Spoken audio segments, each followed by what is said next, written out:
Okay, so dear Dharma practitioners, be comfortable yourself and relax your body and keep your back straight, neck head straight in one line and your right palm on your left. So gently close your eyes and bring your attention to this bell sound, and while you're focusing to the sound, mentally relax your body, relax your mind and relax your breathing with your thoughts. So do nothing extra.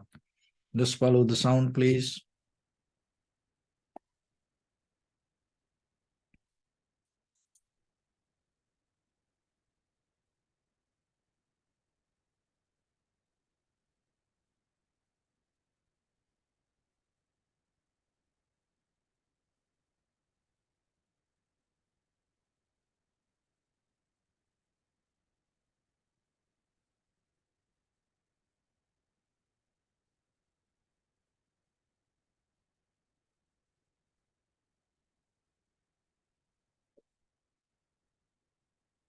Namo tassa bhagavato arahato samma sambuddhassa. Namo tassa bhagavato arahato samma sambuddhassa. Namo tassa bhagavato arahato samma sambuddhassa. Homage to the Blessed One, the Exalted One, the fully enlightened One. So, dear Dhamma practitioners, in these ongoing meditation sessions, we mainly try to give some basic informations for yourself to develop a very clear spiritual foundation with meditation. So, when it comes to meditation, it is about our own life and about our own mind, the very mechanism of the life, very mechanism of the mind. So once you understand that, you know what is happening inside you. And once you know that, it will help you to know what is happening in the outside. But most of the time what happens, from childhood we learn to go with this outside world and without looking inside.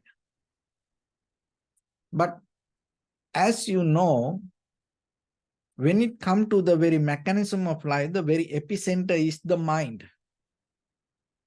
So the mind depends on intention. And at the same time, for that intention, there are many reasons. One is our previous experience, mental formations, cankers. And other one is the very present moment of the environment. So this both need to be there to experience this conventional world. But our purpose is not just keep maintaining that conventional experience. Our purpose is get out of it. So for that, you have to know the very deeper mechanism of this happening or the life. So when it comes to our life, there are 6 faculties: our eye, ear, nose, tongue, body, and mind. So that 6 faculties bring the informations and capture the informations and develop it. So when it comes to our eye, ear, nose, tongue, body,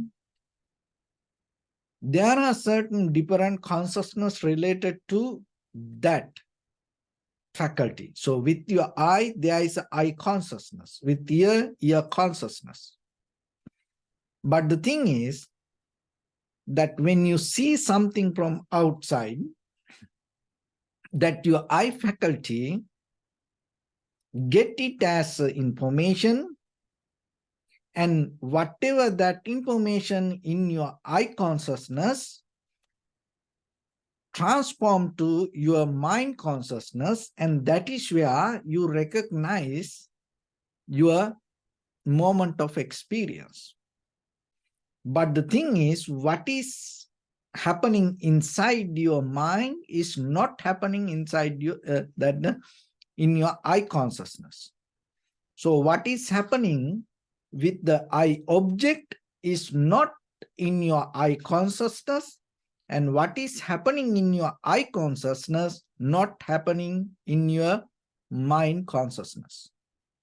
So when it comes to that, the object is outside, but when it comes to your I, there is a different kind of mechanism happens, and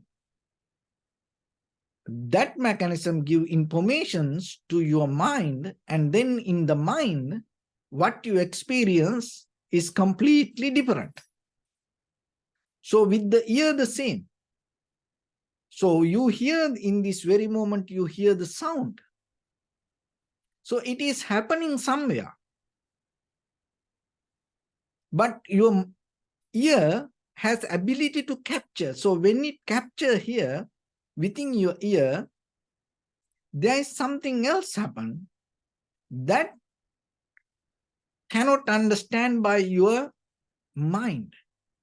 So whatever happening in your ear consciousness transform the information to your mind, and that is where your mind recognizes it as something. So what does that mean then? So with your eye, ear, nose, tongue, body, whatever happens or whatever you experience is not your mind recognize. So whatever your mind imagine may be not happening within your eye, ear, nose, tongue, body, mind faculties. So this each and everything separately happens. But the thing is, out of this happening, we develop some kind of mental formations. And there are three things fundamentally. It's called tanha, ditthi, mana. So you have eye, ear, nose, tongue, body, mind. 6 faculties. In that 6 faculties, that each faculty has 3 behaviors. Those are tanha, ditthi, mana. So you think your eye, there are 3 things, tanha, ditthi, mana. With your ear, there are 3 things, tanha, ditthi, mana. Within your nose experience, there are 3 things, tanha, ditthi, mana. Within your tongue experience, there are 3 things, tanha, ditthi, mana. Within your body experience, there are 3 things, tanha, ditthi, mana. Within your mind, there are 3 things, tanha, ditthi, mana. So as you know, that whatever you experience with your eye, you can't experience with your ear. So whatever you experience with the ear, you can't experience with your nose. So that's why there are 6 faculties. So you have to know that 6 faculties separately. But in day-to-day life, we don't think like that way. We just take these all 6 faculties as one, and that is where we bring the self-centered mind. And as I am. So the tanha means with our eye, ear, nose, tongue, body, mind, separately there are some kind of thirst. That is one word for the tanha, thirst.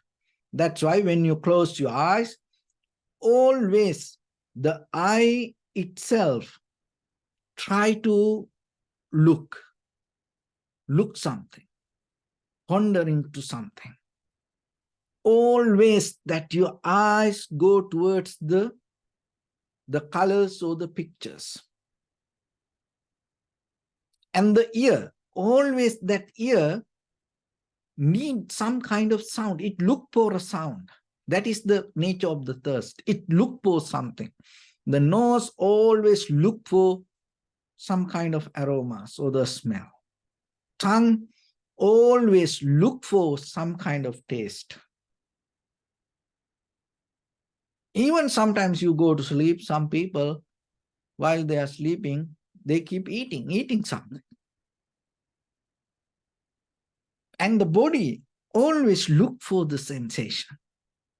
So this tanha, so this thirst, another thing is the kind of like a craving.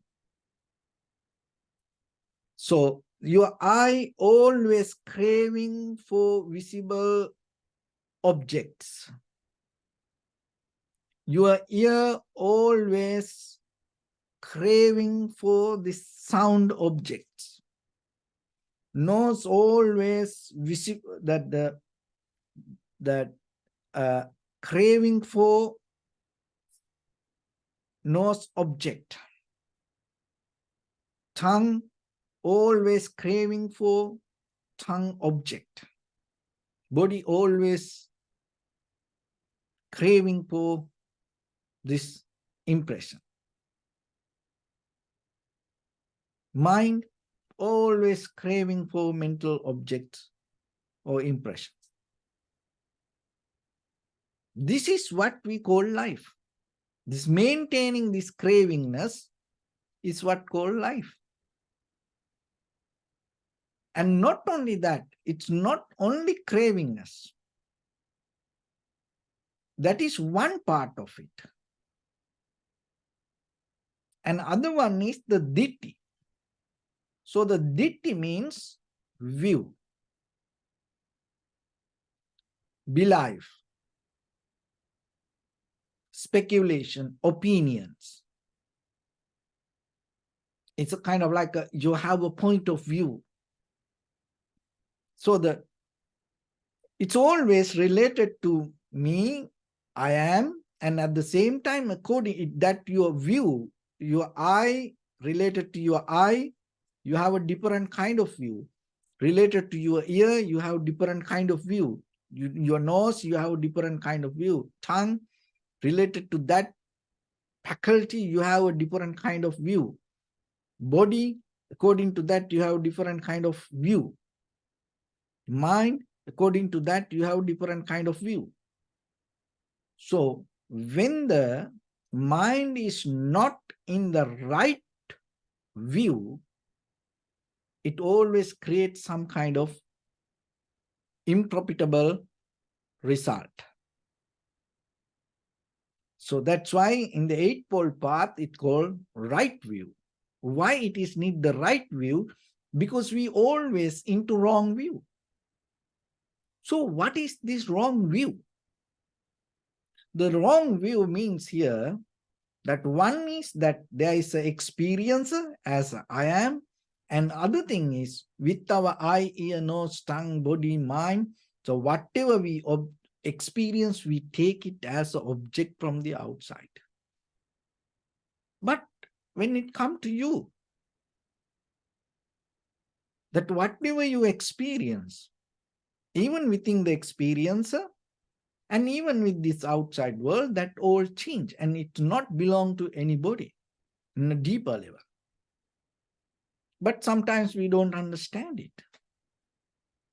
And we take it very permanently, and we take it very personally. And because of that, out of that understanding, we develop some kind of wrong view. And what you think out of your moment of experience, then you start to follow. That's example, the mirage. So when you see it, it look like there's water. And if the mind start to believe there is a water, you're going to keep follow that. So like that, whatever the mind develop, we start to go behind it. So then the mind develops certain kind of views related to eye, ear, nose, tongue, body. And out of that, again and again, we keep go behind things. So the next one is mana. Mana means conceit, pride, or self-centered mind. And other one is this inside, outside, experiencer and object and subject. And I am superior, I am equal, I am lower than others. So kind of like that always. With the self-centered mind, we compare. So, and at the same time, in the mind, always, with your eye, whatever you see with your eye object, you compare it to yourself. With your ear, the faculty that whatever you experience, you always compare it to you. Within, knowingly, there is a self-centered person. And with the nose, the same. With the tongue, the same. With the body, the same. And because of that, what happens? Again and again, again and again, we go behind that what we think. So then how you get out of this? Because this is the process of very conventional life. This is what we call living. How far you can do this? There is no end. Eons by eons, eons by eons, you will keep maintaining your eye, ear, nose, tongue, body, mind faculties. So what is the Nibbana means? Nibbana means you recognizing this, and out of that recognition, you don't allow your mental formations to develop through the experience. So practicing meditation means giving you some kind of wisdom to go into deeper and investigate this process and understand how it come to be as it is. So when it comes to this outside world, if you don't see it, so itself it's not going to tell you something. As example, this cup.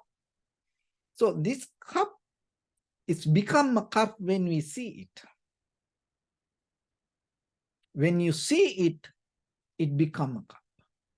So now you can see this cup here, but in your eye, there are some kind of colors happens, mix, and develop that format. In your eye, in this physical eye, there is no cup. On the screen, you see it. So even the screen mean what? And how many gadgetics around this? And even this is not the real time. Sometimes it is a few seconds, maybe late from this place to wherever you watch this. But when you see this, you recognize it as a cup. But that recognition not happen in this physical eye, because in the physical eye, there are certain kind of colors can absorb, and then that color send the signal to your brain. So in your mind, now you experience the cup. So then apply it to this everything around you. So whatever, because this cup itself cannot tell, hey, I am a cup, look at me. So kind of like that, it cannot tell. This become a cup when we see it. So your moment of experience give the meaning to the world. So you are the one who interpreted the world. So the world itself cannot do it. So then when your mind keep telling to your eye, ear, nose, tongue, body, and it going to go towards that, and then, so whatever it is there, it start to take as informations. So this go like a circle. So if you look around, you are the one who arrange this material things according to the way you want. So that itself your conventional life. Otherwise, there is no something separately happening. So then all these material things based with the heat, motion, liquidity, and hardness. There's nothing beyond that. There are some other elements, but basically, fundamentally, heat, motion, liquidity, and hardness. There is no anything solid, permanent, any material things that you will find in this world. So then, what your physical eye means, these faculties, all these physical things also related to heat, motion, liquidity, and hardness. There's nothing else. And then when it comes to your mind, that mind also in this physical body, that also related to heat, motion, liquidity, and hardness. So the mind always depending on names and forms. So that whatever the names and forms develop in your mind, so whatever the pictures, whatever the names arise on the top of the name, the heat, motion, liquidity, and hardness. So if you know, this is the mechanism you need to know. This is how you can untangle. So whatever you see or hear, smell, taste, if you recognize it is somewhere else, it is not within you, it is far away from you. And it is not what you experience. And it is not in your eye, it is not in your ear, nose, tongue, body. Even the taste, it is very difficult to analyze, but if you put the food to your tongue, that food itself not going to bring the taste. Your tongue deeply manifests the taste. But you think it is the food. No, it is not the food. Just imagine in case like if you eat something bitter, like a lemon or orange or kind of like something, or bitter lemon, kind of like, then you eat whatever, then maybe you don't feel that. Even though same food that you used to enjoy and another person enjoy, but you can't feel it. And maybe you choose some gummies, and maybe then after that you eat something, you drink something, taste going to become different. But the taste is that it's there, but you can't get it. Because according to the very condition of your tongue, the whatever the taste going to change. And not only that, out of that, it's just something there, and your mind recognize deeply something. Oh, I like it. Oh, I don't like this. Oh, I love this. This is so good. And everything you compare, matching and resisting. I hate this. It is not your tongue. It is not your ear. Your ear, it is not your eye. From where your like, dislike come? When you see something, when you hear something, when you taste something, feel something, smell something, from where your like, dislike come? Not from that food or not from that object you experience. It comes from your mind. So then imagine, if you know why that kind of opinion come, because you think there is something. Because of that, the idea you develop, there is something you like for that idea, that name or form, because you believe, oh, there is this. I like this. I hate that.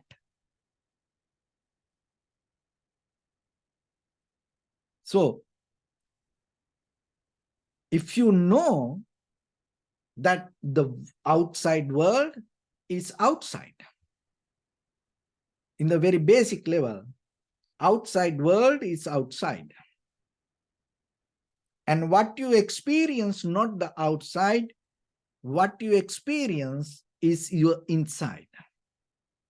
So if you know that what happened in the very first level, you don't have that kind of divisions out of experience of faculties. Because whatever you see, out of that seeing, your mind not going to develop any kind of name or form. Why? Because you know that seeing itself cannot do anything if you don't hold it. Whatever you see, what it can do? Can it take you to heaven? Or whatever you see, can it take you to hell? No. Whatever you see, do you think it's going to make you happy or sad? No. So out of that experience, one should believe or hold, I like this, I hate this, that your response going to make you happy or unhappy. So that is a mental mechanism. And one should know that with one should release your eye, ear, nose, tongue, body, mind, faculties from this tangle. So when whatever you experience, it's going to become neutral. That's the first level. So anymore, you are not going to develop any kind of comparison, any kind of mental formations out of the moment of experience. It's just a moment of experience. Once the mind settles down to that, once the mind becomes clear, from that point, you recognize this outside. Listen this very carefully and try to be with me. So you need some kind of clear mind to understand this. So the outside, this object related to heat, motion, liquidity, and hardness. That's fundamentally that four fundamental qualities: heat, motion, liquidity, and hardness. And this I, this physical I, heat, motion, liquidity, and hardness. And your mind recognize things manifesting, creating, formatting, using all the object or the names or forms using heat, motion, liquidity, and hardness. So then what does that mean? Here, heat, motion, liquidity, and hardness. This I, heat, motion, liquidity, and hardness. Your mind or the brain or your moment of experience, heat, motion, liquidity, and hardness. So there is no inside or outside. There is no object or subject. There is no experience or experiencer. So when it comes to the sound, the same. So the sound means what? Whatever the object made out of the heat, motion, liquidity, and hardness fundamentally. So go a little bit deeper. And whatever the sound arises from means it come out of the heat, motion, liquidity, and hardness. So your ear, this physical ear faculty made out of the heat, motion, liquidity, and hardness. And your consciousness arise in your mind and recognize that sound. What does that mean? Heat, motion, liquidity, and hardness. There is that all similar, same fundamental qualities. So then there is no inside or outside. There is no experience or experiencer. And now you apply it to all the 6 faculties, the same principle, same formula. So then let's go a little bit deeper. This earth, heat, motion, liquidity, and hardness. There's nothing else. So you can divide it to after heat, motion, liquidity, and hardness. This is what happened. When the heat, motion, liquidity, and hardness come, then the smell, taste, energy, color arise. So like that, that is how it developed. But fundamentally, heat, motion, liquidity, and hardness. And then take this earth, take your house. Let's go from the house. Take your body head to toes, heat, motion, liquidity, and hardness. All object around you, heat, motion, liquidity, and hardness. Your house, your place, this temple, everything, this Buddha statue, this everything, heat, motion, liquidity, and hardness. And then go to the village that everywhere around you, heat, motion, liquidity, and hardness. Span that to the state, everything belongs to heat, motion, liquidity, and hardness. And go to this entire world, this earth, this all heat, motion, liquidity, and hardness. There is nothing else.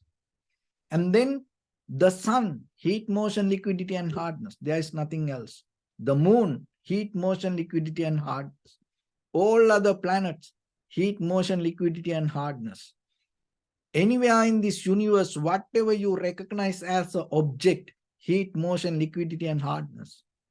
So then you are not separate from the universe. So fundamentally, that emptiness means the nothing means what? There's no ultimately separated entity or very concrete, solid, independent existence. This all manifestation of creation of heat, motion, liquidity, and hardness. But the thing is, when the mind hold it with the personalizing, this is me, with that epicenter, you are capable to create anything around you, as far as you can, as much as you can. But if you go deeper into yourself to the very bottom, very epicenter of your own moment of experience, there you will recognize there is nothing you can experience beyond heat, motion, liquidity, and hardness. So if you can come to that, what is the very nature of the heat, motion, liquidity, and hardness? The heat depending from the motion, liquidity, hardness. The hardness depend from the heat, liquidity, and the motion. So like that, each and every elements depending from each other, then that means changing. And even the heat means what? The heat means there is no such a thing called heat, because it is a combination of the motion, liquidity, and hardness. That's where the heat comes. And the hardness, motion, liquidity, and the heat. So like that, when it comes to end of this all, there is nothing such a thing called element, heat, motion, liquidity, or the hardness. If you are capable to experience in this very moment, that is another path that you gain the Nibbana. Because once the mind capable to get out of these old tangles and become free from these old separations and become separate from these old divisions, comparison,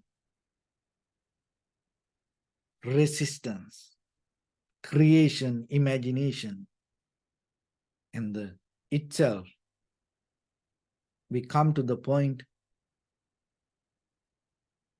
to be with no mind. Because mind means what? Mind means out of your eye, ear, nose, tongue, body, these faculties with the experience, repetition again and again, and developing the cankers and the mental formations, and out of that mental formation, pumping the pressure to your eye to see, pumping the pressure to your ear to see, pushing the pressure to your nose to smell, pushing the pressure to your tongue to eat, pushing the pressure to your body to gather. That is what. This is what called a struggle. Always. So then it is possible for you to recognize this. And once you experience that, you become free from this all. So the freedom means then what? Freedom means the very first level. So we have to be free from this outside world, of course, that is one thing. This material world and the material objects, it is something that we need to be free from that. That's all, of course. But at the same time, learn to be free from the thirst that you have with your eye faculty, ear faculty, nose faculty, tongue faculty, body faculty, mind faculty. Close your eyes without putting a timer. Just complete with the complete satisfaction to be there. Just completely tune to the silence without having any desire to listen to anything. And like that, work with your faculties, then you will see little by little, you are capable to release you.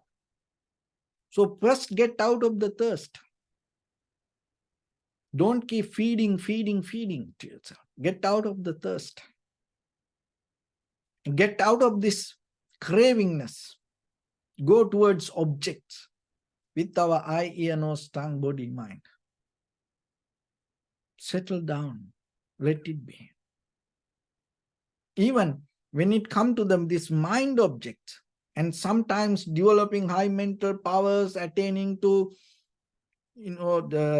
jhana, or creating some kind of visualization, so miracle power, that also part of this craziness in one way.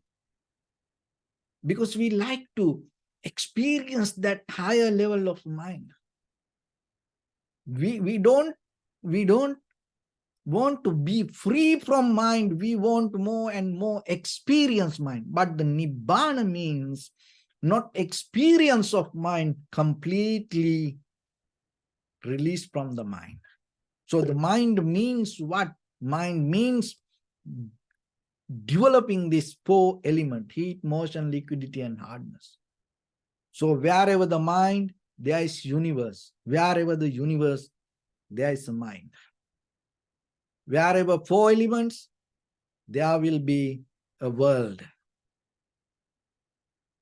So then always remember, practicing means what? Practicing means deeply go into this rather than creating something. Just let things to be there. And get out of the thirst, get out of the cravingness, get out of the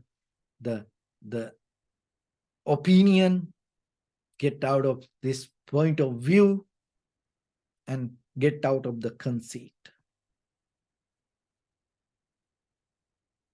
Not entering to something, get out of it is the skill.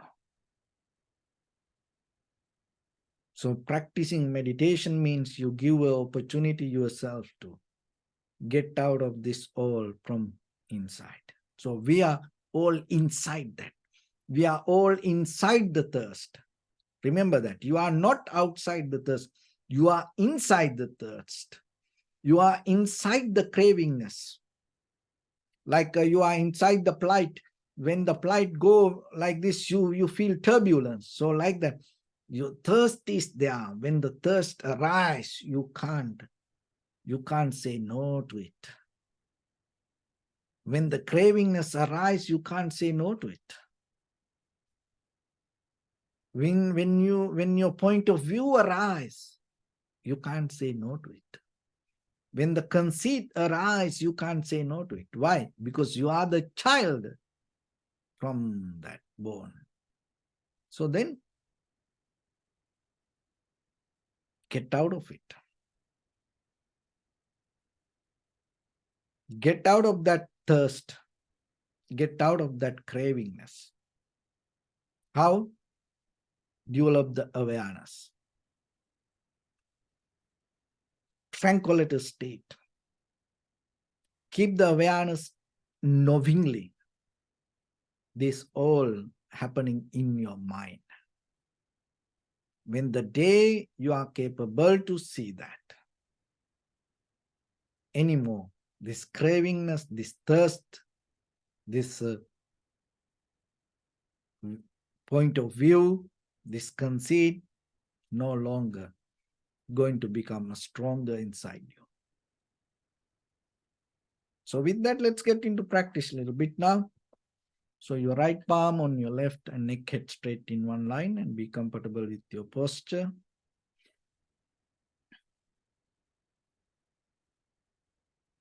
So bring your attention to your body and scan head to toes yourself and say so Pateva. Oh, may I be well and happy 3 times.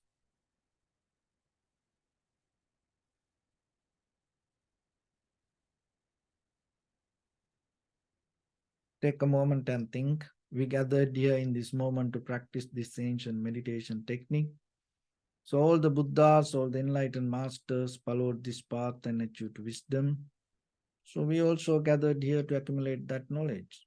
In this moment with this sitting, may my body become more comfortable, may my breath be more smooth, may no difficulties come to me, may all the success come to me. Also think for a moment, this is the last moment we're spending in this very lifetime, and detach your mind from all your past memories and as well as any kind of future thoughts. Just try to remain in the present moment, observing the sensation of your inhalation and exhalation. So from the beginning, deeply and gently, breathe in, breathe out 3 times and find the sensation, please.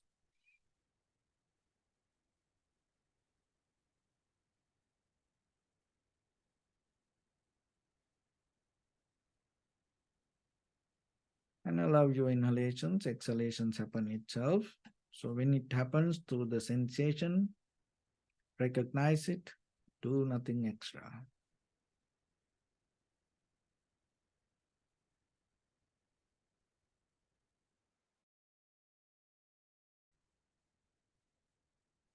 Bring your attention to your body, please.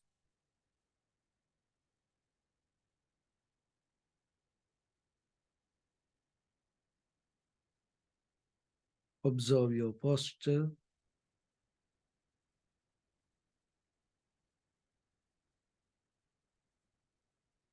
We cultivate loving kindness and compassion in our heart and radiate it as a light through entire this compound, village, city, state, country, world, around this universe. Also as far as you can through galaxies, other planets, stars. Reminding yourself like this. With clear intention, mentally repeat after me.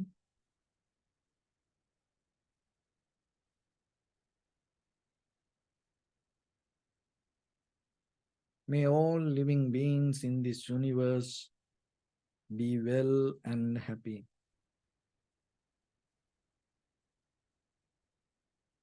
May everyone be happy and safe. and may their hearts be filled with joy.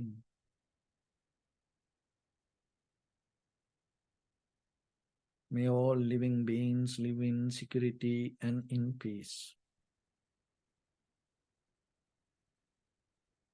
Beings who are frail or strong, tall or short, big or small, visible or not visible, near or far away, already born or yet to be born. May all of them dwell in perfect tranquility.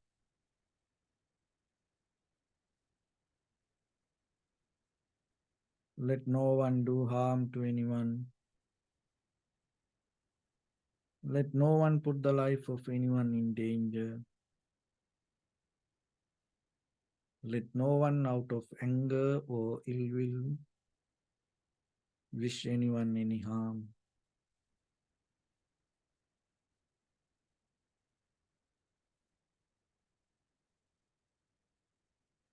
Expand the loving kindness and compassion beginning from your heart.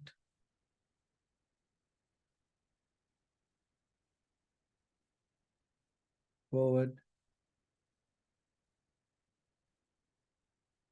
visualize yourself and send it as a light.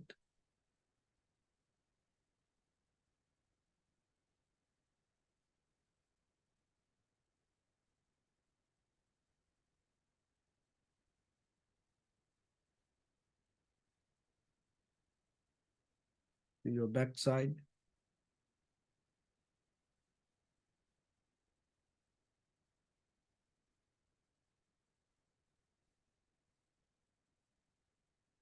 to your left side,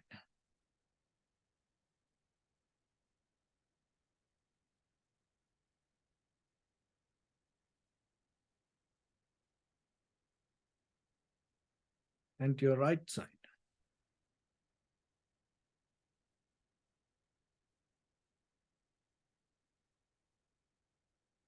Downward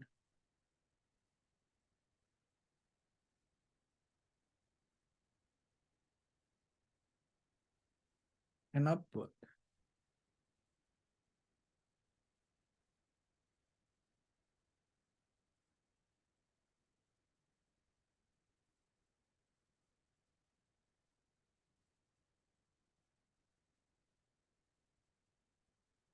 To all six directions at once, like the moon, the sun, spread the light, spread the energy, without any condition, without any limitation, without any resistance, or without any judgment.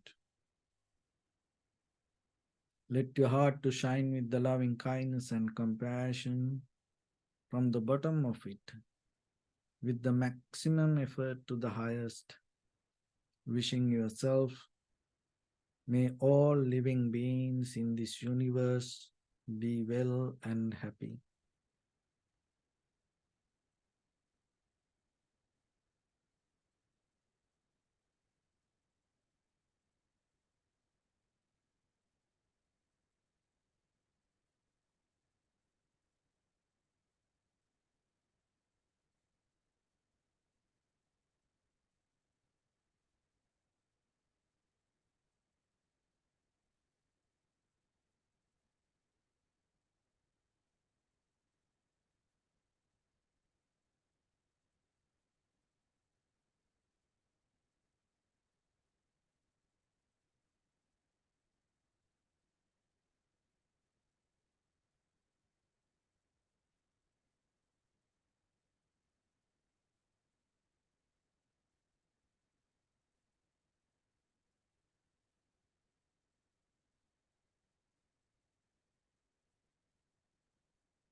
Say sadhu, sadhu, sadhu.